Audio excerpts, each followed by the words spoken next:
Because hear this. सुनिए, If the light on you is greater than the light in you, the light on you will destroy you. क्योंकि जो light आपके ऊपर है, अगर वो लाइट जो आपके अंदर चमक रही है उससे तेज वो ऊपर वाली है, तो वो आपको नाश कर देगी. Amen. And can I tell you, एक बात बताऊं, we are not called to be shooting stars. हम टूटते हुए सितारे होने के लिए नहीं बुलाए. Okay? Shooting stars, people love, oh, they could.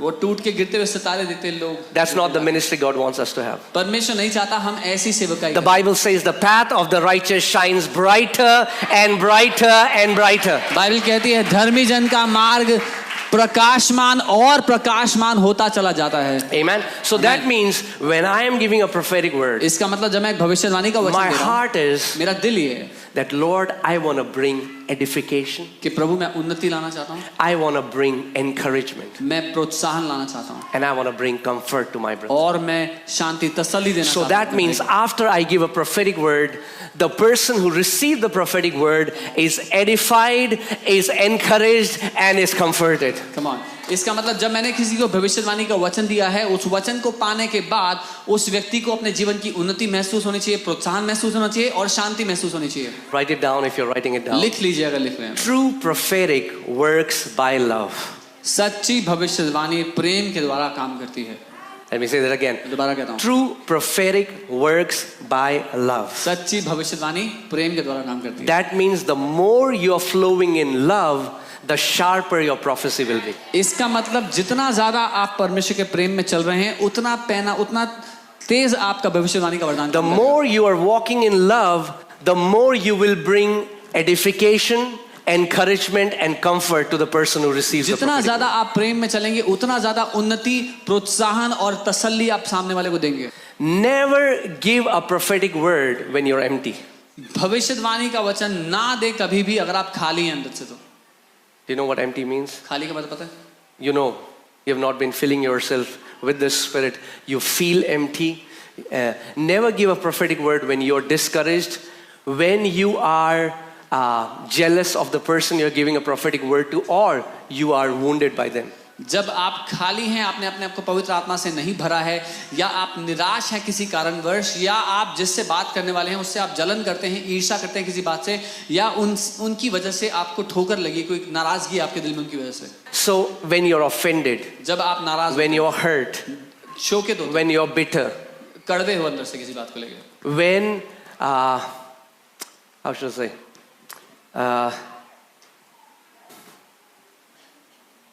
in those times, don't give a prophetic word. ऐसे समयों में भविष्यवाणी का वचन ना दें. Second thing, दूसरी बात, don't tell people you should marry this person or you should not. Holy Spirit is telling me.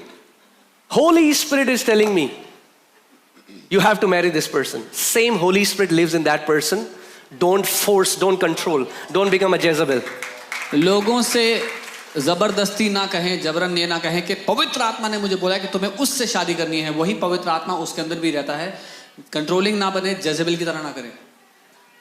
Are you guys with me? मेरे साथ हैं? See, you have to understand that the role of prophecy in the Old Testament and New Testament is different. आपको समझना होगा पुरानी वाचा में, नई वाचा में भविष्यवक्ता का काम अलग अलग है. In the Old Testament, पुरानी वाचा में people were spiritually dead. लोग आत्मिक रूप से मरे हुए थे. There were only 3 offices upon whom the Spirit of God used to come. केवल 3 दफ्तर थे जिनके ऊपर परमेश्वर का आत्मा आता था. Prophet, भविष्यवक्ता, priest, याजक and king. और राजा. So if I am living in Old Testament, तो अगर मैं पुरानी वाचा में रह, I have no idea what God wants. मुझे कुछ नहीं पता परमेश्वर So को क्या God चाहिए. sends a prophet तो परमेश्वर भविष्यवक्ता and he को says, thus says the Lord. और कहता है यहोवा की ये वाणी है. In the new covenant, नई वाचा में that is not so. ऐसा मामला ऐसा नहीं है. As many as are led by the Spirit of God, they are the sons of God. क्योंकि जितने आत्मा के चलाए चलते हैं वे परमेश्वर के पुत्र हैं. Amen. Amen. In the new covenant, नई every वाचा में born again child of God has the Holy Spirit. हर एक नया जन्म पाए विश्वासी के पास पवित्र आत्मा है. So hear this. सुनिए. A prophet's role in the new covenant is not direction, it's confirmation. नई वाचा में एक भविष्यवक्ता का काम निर्देश देना, दिशा दिखाना नहीं है, लेकिन जो परमेश्वर ने पहले से कह दिया है उस बात पर मोहर लगाना है। Romans 12:6. रोमी 12 उसका 6। Having then gifts different according to the grace that is given to us, let us use them. If prophecy, then prophesy in proportion to our faith. जबकि उस अनुग्रह के अनुसार जो हमें दिया गया है, हमें भिन्न भिन्न वरदान मिले हैं, तो जिसको भविष्यवाणी का दान मिला है वो विश्वास के परिमाण के अनुसार भविष्यवाणी करे। Do you know, you can stir up your spirit man and you can give a prophetic word. आप जानते हैं अपने आत्मिक मनुष्य को आप तीव्र करके आप भविष्यवाणी का वचन दे सकते हैं। I'm telling you the truth. I can stir my spirit man and give a prophetic word to each one of you. I said each one of you. I can give a prophetic word to each one of you right now. मैं अपने आत्मिक मनुष्य को इस समय तीव्र करके उसको तेजी में ला करके हर एक को भविष्यवाणी का वचन दे सकता हूँ। Because everyone can prophesy according to their faith. क्योंकि हर कोई अपने विश्वास के अनुसार भविष्यवाणी कर सकता है। Doesn't mean you stand in the office of prophet. इसका ये मतलब नहीं कि आप भविष्यवक्ता के दफ्तर में खड़े हैं। Are you with me? मेरे साथ हो। But what happens is, क्या होता है? doesn't mean that that's what Holy Spirit wants you to do. इसका ये मतलब नहीं कि पवित्र आत्मा ये चाहता है आप करो। We have to live with the fear of the Lord. हमें परमेश्वर के भय के We साथ are not जीना है। boss. हम बॉस नहीं हैं। He is the boss. वो बॉस है। Amen. Amen. Yes, signs and wonders will follow a ministry. A ministry should never follow signs and wonders. चिन्ह चमत्कार हमारी सेवकाई का पीछा करेंगे, पीछे पीछे आएंगे, पर एक सेवकाई को कभी चिन्ह चमत्कारों के पीछे नहीं जाना चाहिए।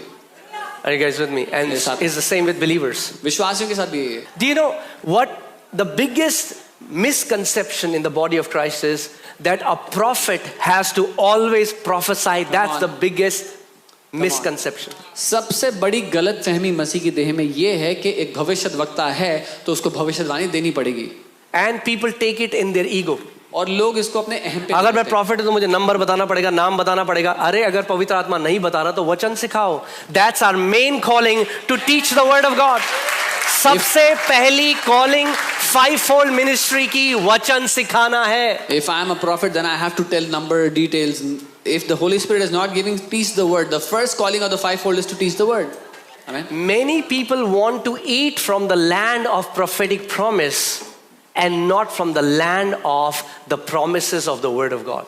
बहुत से लोग भविष्यवाणी के वायदे के देश में से खाना चाहते हैं, लेकिन लिखित वचन के वायदों के देश में से नहीं। Amen. आप ये सोचिए, if I can say this way, अगर मैं ऐसे कहूँ, that's the only example I'm getting right now. एक मात्र उदाहरण है। जो केक का बेस है, The base of the cake, that's the word of God. वो परमेश्वर का वचन है। उसके ऊपर जो टॉपिंग जो भी आप लगाते हो, क्रीम और जो All भी, the cream and the topping, that's the prophecy. वो prophecy है। Amen. अगर बेस हटा दोगे, If you remove the base, amen. So let the base be base.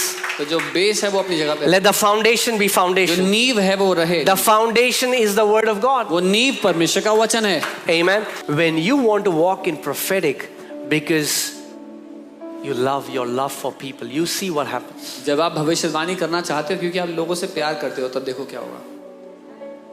Undergo the training. उस प्रशिक्षण में से गुजरो। And many times Holy Spirit will show you something, doesn't mean you have to go and say everything. कई बार पवित्र आत्मा को आपको कुछ दिखाएगा, इसका ये मतलब नहीं कि आपको जाकर सब कुछ कहना है। तुम्हारा ना एक्सीडेंट होने वाला है। Oh, you're gonna meet an accident. If God shows you that somebody is in danger, He's showing you that you will bend your knees and pray for those people. अगर परमेश्वर आपको दिखा रहा है किसी का कुछ बुरा हो रहा है, तो वो इसलिए दिखा रहा है ताकि आप घुटनों पर आकर उसके लिए प्रार्थना करो। And I pray every person who is here, I'm going to pray and I pray that prophetic gift will be activated in your life. और मैं प्रार्थना करता हूँ हर व्यक्ति जो यहाँ मौजूद है, भविष्यवाणी का वरदान There will be a stirring in your spirit. आपकी आत्मा में एक जागृति आनी चाहिए। But as I said, जैसा मैंने कहा, handle this gift with humility. नम्रता के साथ इस वरदान को Handle संभालें। this gift so that you become a blessing for others, so that you don't control other people. नम्रता के साथ इस वरदान को संभालें